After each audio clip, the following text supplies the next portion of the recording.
আমরা সবাই জীবনের সামনে এগোতে চাই আর সামনে এগোতেও থাকি। আর যখনই কোনো ব্যক্তি জীবনের সামনে এগোতে থাকে তখন তার পথে নিশ্চিত রূপে বাধা আসে।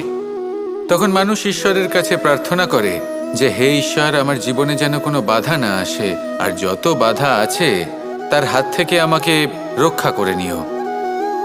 পূর্ণরূপে একটি নিরাপদ জীবনের কামনা করে। কিন্তু সত্যি কথা বলতে এই বাধাগুলো কিন্তু কিছু মাত্রায় আমাদের কাছে আবশ্যক। যদি এই বাধা না থাকে তাহলে আমরা সামনে এগোতে পারবো না।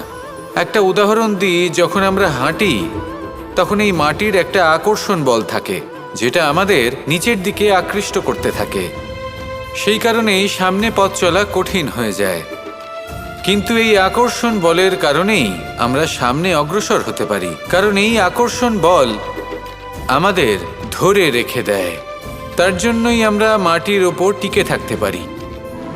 যদি আকর্ষণ বল না থাকে তাহলে আমরা ভারসাম্য হারিয়ে ফেলবো, আর ভারসাম্য হারালে এগিয়ে চলা অসম্ভব হয়ে যাবে।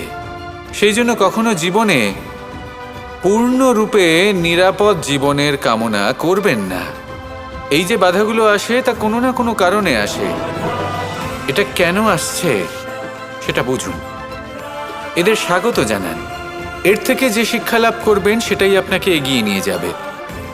আসুন আর আমার সাথে ভালোবেসে বলুন, রাধা রাধা। জীবনের যাত্রাপথে সব থেকে বেশি গুরুত্বপূর্ণ হলো সম্পর্ক, কারণ এই সম্পর্কগুলো আমাদের সেই ব্যক্তির সাথে পরিচিত করায় যাদের হাত ধরে আমরা এই জীবনযাত্রার পথে অগ্রসর হই। এবার এই সম্পর্কে আপনার কথাবার্তা, আপনার ব্যবহার, এটা অত্যন্ত গুরুত্বপূর্ণ। তাই প্রশ্ন হলো, যাদের সাথে আমাদের এই সম্পর্ক গড়ে উঠেছে তাদের প্রতি আমাদের আচরণ কেমন হওয়া উচিত, তাদের সাথে কেমনভাবে কথা বলা উচিত। এর একটা বড়ই সহজ উত্তর আছে, দর্পণ। আপনি নিজেকে যেভাবে দর্পণে দেখেন সেভাবেই দর্পণের দিকে তাকান এবং কল্পনা করুন যে আপনার স্থানে সেই ব্যক্তি আছে আর সে আপনাকে দেখছে। এবার বুঝতে চেষ্টা করুন যে আপনার কেমন ব্যবহার হওয়া উচিত, তার আপনার ব্যবহার কেমন হলে ভালো লাগবে আর কেমন হলে তার অনুচিত বোধ হবে। শুধু এইভাবেই সেই ব্যক্তিকে বুঝতে চেষ্টা করুন। কখনো কোনো মানুষের ভালোবাসার প্রয়োজন হয়, কখনো পথপ্রদর্শনের প্রয়োজন হয়, কখনো তিরস্কারের প্রয়োজন হয়, কখনো কটু সত্যের প্রয়োজন হয়, বা কখনো শুধু সঙ্গর প্রয়োজন হয়।